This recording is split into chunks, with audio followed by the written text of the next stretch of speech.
Hello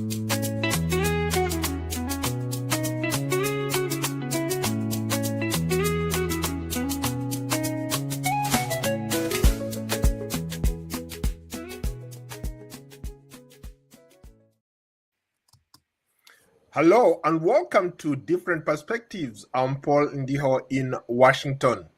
Tonight, we focus on Sudan, where the United Nations and the United States are calling for urgent international action to stop the flow of weapons fueling atrocities by the Rapid Support Forces, RSF. The U.S. Secretary of State, Marco Rubio, has accused the RSF of committing systematic war crimes, including mass killings, rape, and sexual violence against civilians in El-Fasher, Darfur. Despite UN arms embargoes, new reports show weapons continue to reach the RSF through smuggling routes, allegedly tied to the United Arab Emirates and other countries. Joining me from Kampala, Uganda is Shekoa Nyeketo, a journalist and human rights activist offering a first-hand update from the ground on what's really happening in El-Fasher and who is fueling the conflict and whether global powers will act before it's too late. Hello, Mr. Shekoa. Welcome to Different Perspectives. Hello, Mr. Paul, and thank you for having me. It's been a while since I last spoke to you. How are you and how is Kampala? I'm very fantastic. Yes, it's been a while. Kampala is amazing with a very good weather today. Terrific. So let's get into it. You are originally from Sudan. Since the war started, you fled the country. You've lived in so many different countries as you're trying to figure out how to cope with the current situation. Maybe bring us up to speed. What's the current situation in El-Fasher following RSF's capture of the city? Thank you very much, Mr. Paul, for that opportunity. Yes, actually, I am originally from Sudan and specifically from Darfur region. And I have just been to El-Fasher a few days before the war sparked in Khartoum. And I think we are all following the situation in El-Fasher before the capture of RSF and after the capture of RSF. And after the capture of RSF right now, RSF is being called as the, atrocities forces. So RSF has captured El-Fasher, and if you asked about post-RSF capture of El-Fasher, the situation right now is different than what it was. The city was under siege. It was completely, locked from everywhere. Humanitarian aid were not able to enter to El-Fasher, and access to the service was not available to the people. People in El-Fasher suffered a lot. Not only the slashes of the weapon, but also the hunger, the famine, and the lack of services. As I speak to you, I was just actually in touch with people on the ground. There is something called Sudan Agency for Humanitarian Relief, for Relief and Humanitarian Cooperation, SAHU. They are on ground right now distributing humanitarian aid, foods and non-food items, also shelter, and whatever people need, including medical assistance. And you can see now a lot of international media houses and outlets are right now reporting from El-Fasher. So there is a lot of information flow from there. The situation is now different than what it was. Interesting. How about in terms of have you been talking to people directly in Darfur? Do you have family there? What are they telling you? In Darfur, depending on where they are, but generally, if we talk about my family who was residing in Niala right now, they're very okay. The situation there, they're not complaining because after the RSF captured the city for more than a year, there is a relative security right now, and there is no more attacks. Only sometimes There is a regular, drone attacks on the city sometimes. Interesting. How about we've had reports of is there any evidence to suggest that the RSF is committing these crimes that we read about in the news? For example, the killings, the mass rapes. Basically, a lot of people have characterized what's happening in Al-Fasher or the Darfur region as a genocide. What's your take on that? The genocide in Darfur has started since 2003 and is still continuous until the spark of the latest war, 15th of April 2023. And when we talk about evidence that can actually justify and tell that RSF has committed those crimes that you're talking about, there are so many reports are coming from Al-Fasher, and investigation is right now ongoing. As you have heard, so many reports from agencies that are not on ground, from agents and from social media activists. So any report that I ground on is a report that has been done investigatively by trusted media outlet or trusted journalist, or something that can actually be seen. All what we have seen, the videos of killings and the videos of atrocities that happening in Al-Fasher, they are still under investigation. And for as of RSF, there are so many videos that RSF justify that these are not RSF, but rather other militias that are in favor for RSF, and they are actually supporting the RSF. So, for that reason, um, I can't actually state clearly that all those atrocities in Al-Fasher were committed by the Rapid Support Forces, allegedly. So, are you suggesting that there are other, even the government is also committing crimes there, but they have no access? One would argue that they have no access to that area. It's been taken over by the rebels or the RSF rebels led by Hamiti. Yes, definitely. Both of them are committing because they are fighting in the city. Just hours before Al-Fasher was captured by the Rapid Support Forces, the Sudanese Armed Forces and the Joint Forces and support of Sudanese Armed Forces, they are in Al-Fasher and they are also attacking. They are also bombing. Al-Fasher has been bombed by airplane, by fighter jets, and cities like Al-Kuma, cities like Kap Kabia, and places close to Al-Fasher, they are even different places are bombed by the Sudanese Armed Forces rockets and drones and even Antonov bombardment. So the Sudanese army itself committing crimes also against the civilians. Both of them, when they are fighting, when there is a bombardment, most probably the unarmed civilians are the one to be affected before the army personnel. You make a great point. You're saying that it's not just the RSF are committing crimes, but also the government is committing those crimes. But why is it that the international community, the United Nations, most recently the United States, is calling on the countries to stop the support of RSF? They're saying they are committing these crimes. And from what you're telling me, it looks like it's a two-way thing.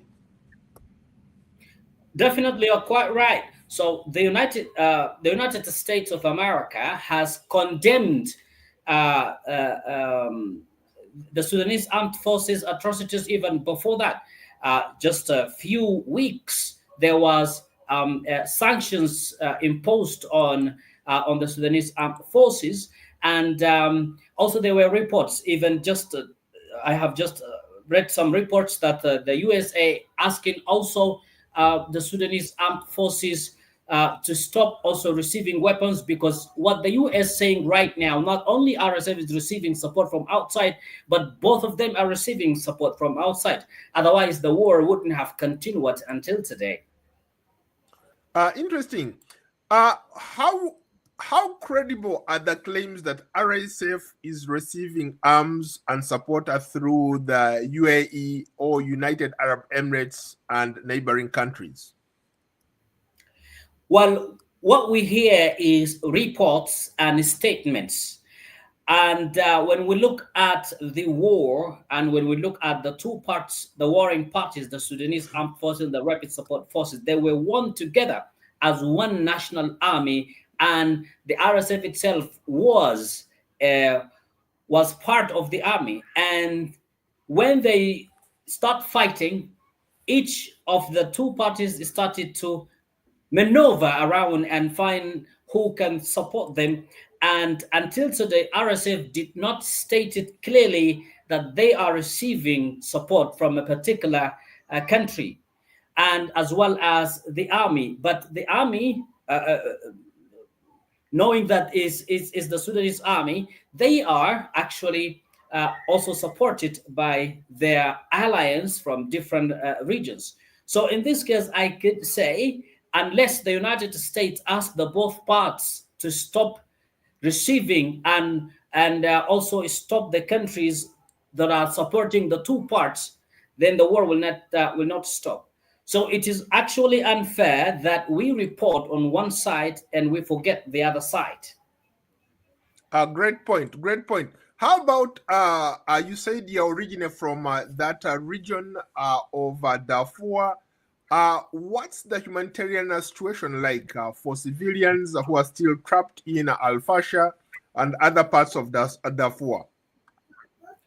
The situation, the humanitarian situation in Darfur in general and in El-Fasher, but let me say in Sudan at all, is actually not promising, because since there is a war, there is a fight, there is insecurity, definitely the situation, the humanitarian situation is not very good. And the people in El-Fasher, especially people in El-Fasher, they are lacking basic services, they are lacking food, drinks, shelter, since the war was there. How has the Sudanese army responded to the US's call to cut off RSF's weapon supply? Definitely, the Sudanese army welcomed that statement by the U.S. foreign minister. And but before that, also the U.S. has called both of them for a truce to ceasefire, but the Sudanese armed forces reject that call. Interesting. The United States and the UN have both used the word genocide. From your perspective, from talking to people on the ground, maybe some of the relatives that are still there, is this an accurate description of what's happening on the ground in Darfur? As I talk to you, I speak to people inside El-Fasher. And the word of genocide, if it has been used even by the USA, there should be, like I said before, investigative result after that. When we say a genocide, we are talking about the continuous series of genocides that happen in a country for a very long time until today. So what is happening there? There are some armed persons who have committed massive killing, who have killed people, and those videos are right now under investigation. There is a one video that you have seen, and the RSF said that they are right now taking the one who committed killing people in group under investigation, and also they are said they're taking that person into court. You're correct about that. I think I've seen that video circulating around. They said that they will take all the necessary legal means that make sure that the person who committed those crimes is brought to justice. But maybe for our viewers who don't know where things are, can you help us maybe at least bring us up to speed? What is this war about? Thank you very much. That's a very important question. This war, like I said before, and everybody knows that in Sudan, 2023, there was a framework agreement. It was a political framework agreement. The RSF and the army, they were one institution, which is the Sudanese army, called the military part. So the military was part of that very political framework agreement. And when they agreed on some points, so the militant and the civilians disagreed. And now, when it comes to signing that very particular agreement, the army actually divided into two. The RSF, led by Hamdan Dagalo, said, "We are with that framework agreement." The Sudanese Armed Forces, led by Burhan, said, "No, we are against that." And that's when the war has actually sparked. But when we come to talk about the main reason is that because, as you know, the Sudanese Armed Forces, as the military institution, also has its own agenda, and it has people within the army who are against the civilian transition. So in that very particular case, the RSF chose to actually go with the framework agreement that which the army not.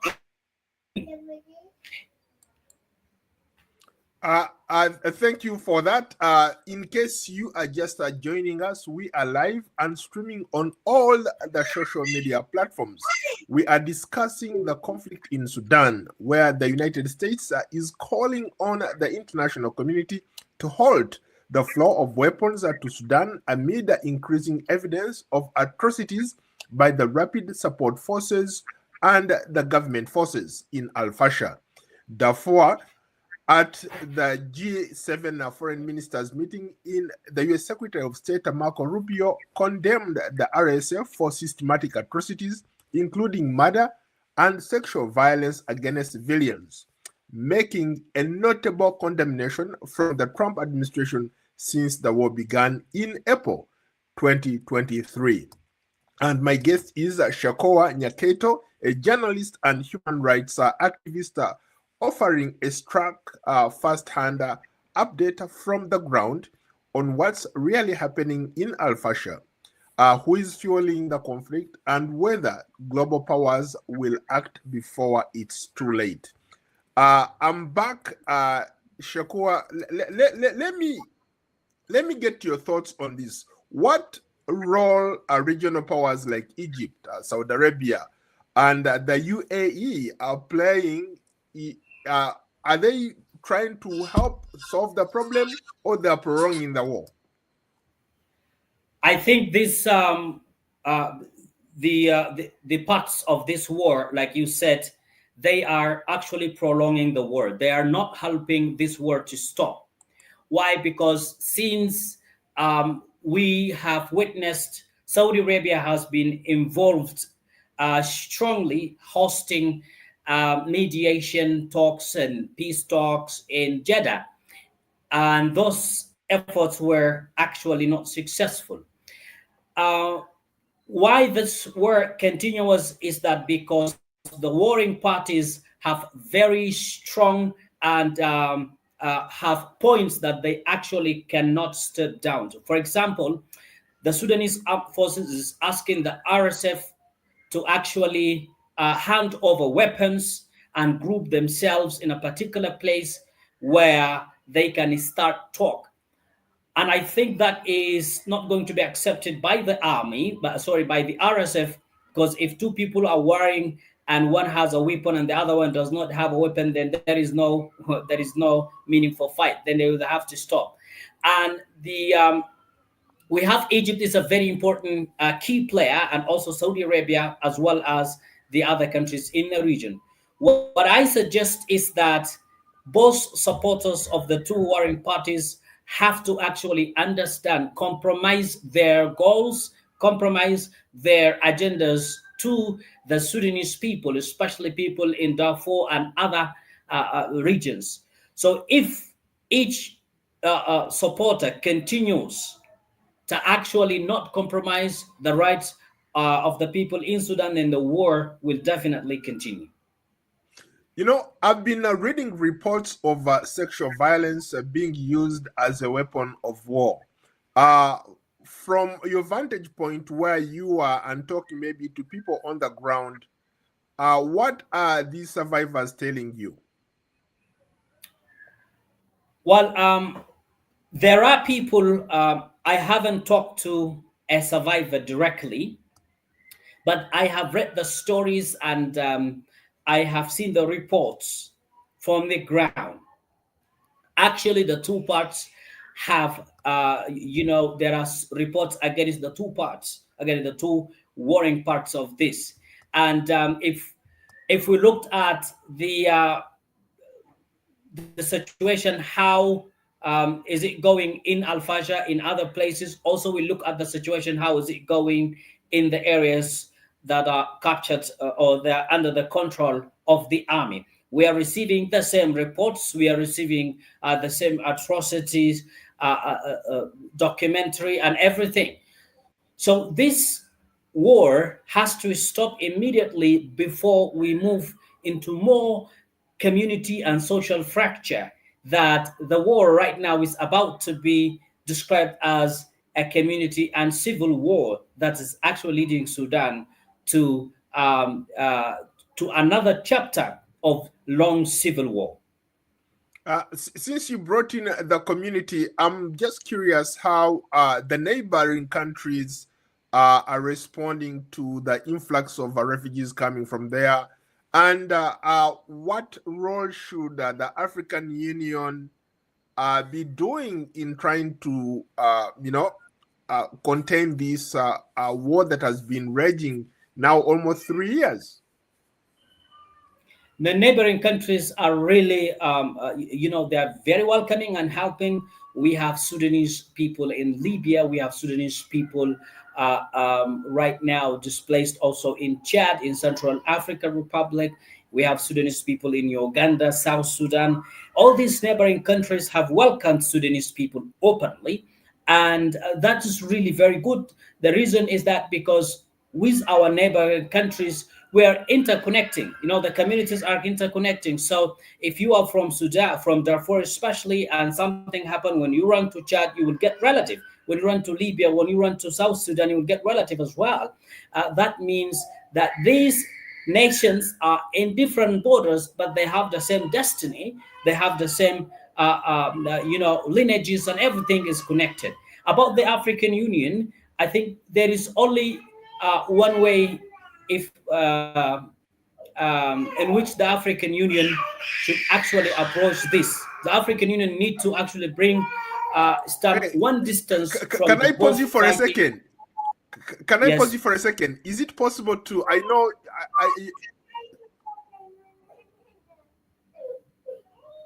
Yeah. Hello.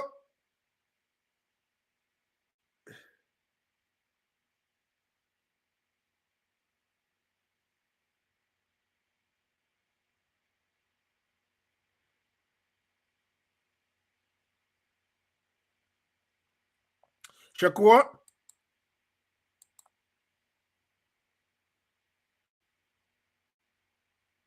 Hello, Shakur.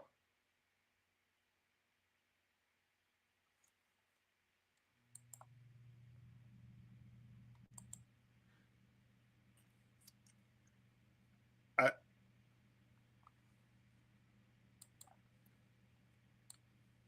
Okay, in case you are just joining us, we are focusing on Sudan, where the United Nations, the United States, are calling for urgent international action to stop the flow of weapons and atrocities are being committed by the Rapid Support Forces, or RSF, in Sudan. This earlier this week, the U.S. Secretary of State Marco Rubio accused the RSF of committing systematic war crimes, including mass killings, rape, and sexual violence against civilians in El-Fasher.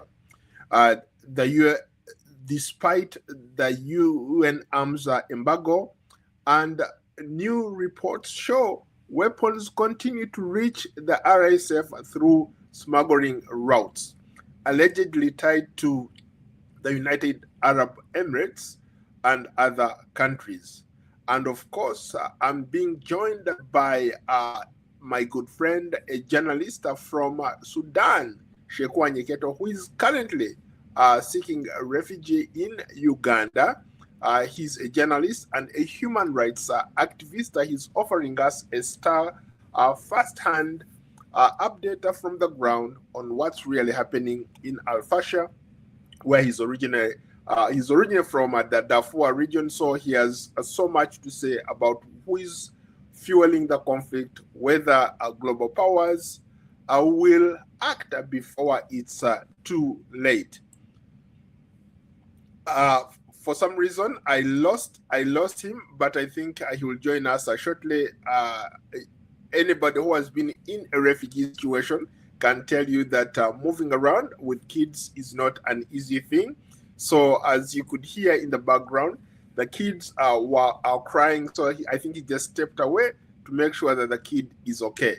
So he will be right back. So in case you're just joining us, the conversation today is on Sudan. This war started in April 2023. I remember it very, very well because I was on a flight to DRC, and we were stuck in Ethiopia, Addis Ababa, as the fighting erupted in Khartoum. Almost all the flights to Khartoum and over the Sudan airspace were cancelled at the time.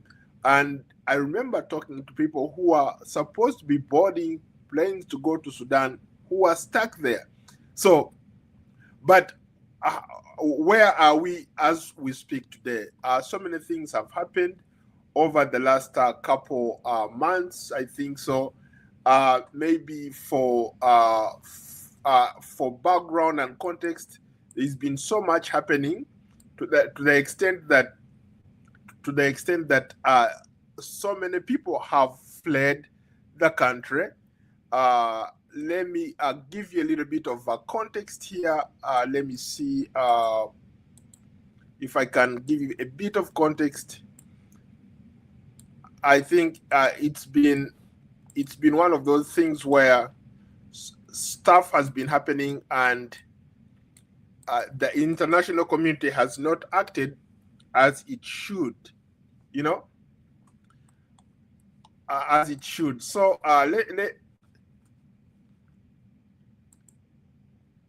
my guest is Shekua Nyeketo. He just stepped away because his kids were not behaving, but I'm sure he will be back shortly.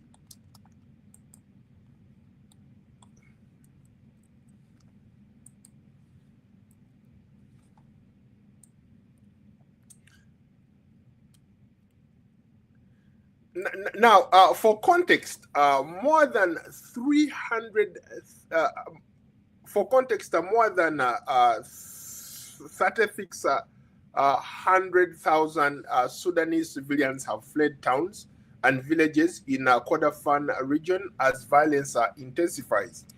According to the United Nations, the central Kordofan state, situated between Khartoum and the troubled Darfur region, has emerged as the latest battleground in Sudan's civil war between the Sudanese armed forces and the powerful rapid support forces. Just over a month ago, the seizing of El-Fasher, the latest army stronghold in Darfur, the RSF has reportedly established a rival administration there, in a way a parallel government in El-Fasher. So this is something that for people who are not familiar with Sudan, Sudan split. Sudan used to be one of the biggest countries on the continent. It split into two. We now have Sudan and South Sudan. Now, what is interesting about these latest developments is that RSF, backed by Mohammed Dagalo, or commonly known as Hamiti, wants to cut off the section of Darfur Darfur is one of those regions that it's a region that has had its fair share. If you guys remember back in the 2000s, early 2000s, there was a genocide committed against the people of Darfur. And guess who was at the helm of that genocide being committed in Darfur? The same people as we talk today, the same, I guess, the same faces, the same names ring the bell. One of the reasons why that a genocide was committed, it was then former President Al-Bashir who was using the paramilitary troops then led by Hamiti to commit some of those atrocities. But fast forward, once he's overthrown, Hamiti becomes part of this coalition government, and things did not work with the coalition government. So that's why we see these people fighting. But again, for context, with continued attacks, the paramilitary group has advanced towards other parts of Kordofan, the capital, the capital of Darfur. UN officials warned that atrocities, including summary executions, mass killings, rapes, and attacks against aid workers, are being reported in areas under RSF control. Of course, I've seen videos, I've read testimonies of civilians fleeing El-Fasher who reveal harrowing accounts of human rights violations. For example, in Bara, another city captured by RSF, at least five Red Crescent volunteers were reportedly executed point blank, right? As many as 50 civilians were believed to have been killed in and around that city. So, Sudan's civil war, which erupted in April 2023, as I said earlier, I was on a flight to DRC and I was stuck at Bole International Airport in Addis Ababa because it turned out that war had broken out in Khartoum and everything came to a standstill. Remains one of the world's worst humanitarian crises, with nearly 25 million people facing acute hunger. The US government recently determined that the RSF and allied militias have committed genocides in parts of the country. Yeah, my guest is back. Yes, my guest please. is back. Yes, sorry about that.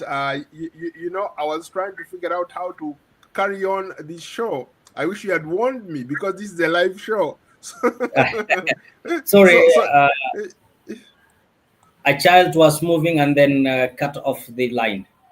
Oh, so okay. My apologies to our viewers. Sorry for Okay, that. but that said, I think let's get back to you're trying to make a point. I think you're trying to make a point before you disappeared, and Yes. I think let me go back to that question. You're talking about, for example, you and your family are in Uganda. You are trying to make ends meet in Uganda. You also talked about the other neighboring countries that are helping. Maybe would you like to share what experiences you've had in Uganda so far? Yes, since we started talking about that, maybe let me update the figures on the war impact or effect on Sudanese citizens.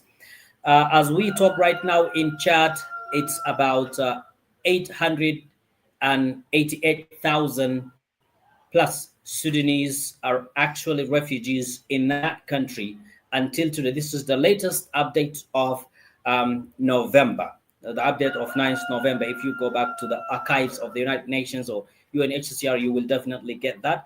And the South Sudan is about 406,000 people. That's been 400 and and 6,000 Sudanese people are actually in the South Sudan. Egypt has actually a very big, very quite big number, which is actually not confirmed. I did not have the latest update. But for Libya, we have 412,000 Sudanese people alone, 87,000, 100,000 people. It's about a million, actually. Chad, because it is very close to Sudan, not Chad, I mean Central African Republic, we have about 39,000 Sudanese. These are all Sudanese families and Sudanese citizens who are displaced outside their country by the war, meaning that we definitely need to look at that situation. And the reason for that is the war that the government did not actually think on it. And about how we are actually trying to make ends in Uganda and other countries. As you know, the story long. I lived in Kenya once, and I went out of Africa. I come back again. Now I am in Uganda, trying to figure out what to do, because it is very difficult for me to go back today to the country, especially with family. Maybe going there to start all over again. My office was in Khartoum. It was Yeah, I think I just lost you. Hello? It's not going to be easy to miss a bit, just fearing. Oh, Yes. Do you? okay, we are almost I'm done. here. I see you have a lot of interference now. But for maybe, do you think that the RSF is likely to honor any future ceasefire agreements after what happened in El-Fasher? Definitely, the RSF is still saying yes for the ceasefire.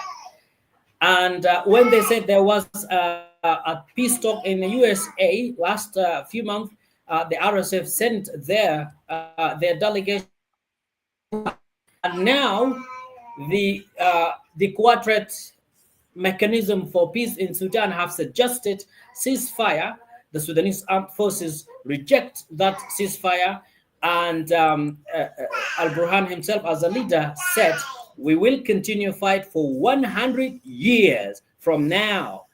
That means the army is actually planning to end this militarily, not with peace talks.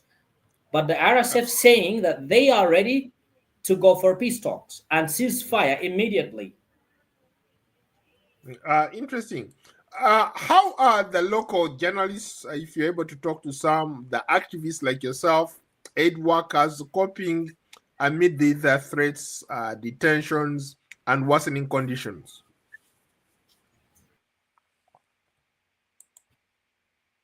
Hello? Hello? Can you hear me? Before Al-Fasher, there were some reports, but now, yes, I am back again. I think, is it your internet? No, So I can hear you. Go ahead. very well, very well. The aid workers and the journalists and the activists are right now in Al-Fasher. They are able. And do not forget that the United Nations representative visited high envoy visited Al Junaina, West Darfur.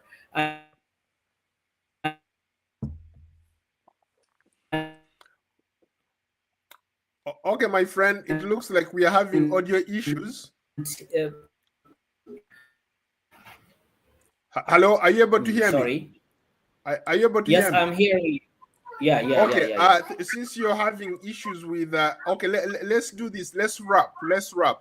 What right. message would you like to send to the international community, and how can the international community that has been on the sidelines help you guys?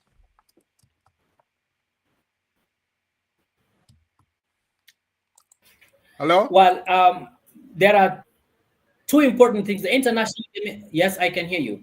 The international community should investigate what exactly going on. The international media houses and media outlets are right now invited by the RSF to go to Darfur and document what is happening right there, including the crimes that might have been committed by the RSF itself and the army and all the other militias who are there. And the international community should right now, since there is an opportunity and there is an open access to the region, I actually also urge the international community to flow this humanitarian assistance to Darfur region in general and other regions as well, because there is a chance right now the borders are open for them to join, and the RSF said there's no any problem with the humanitarian aids to come into the areas that has been captured by the RSF. So there is no problem in that. So please, the international community should definitely consider the situation right now in El-Fasher and other states in Darfur. People are in dire need for every humanitarian assistance.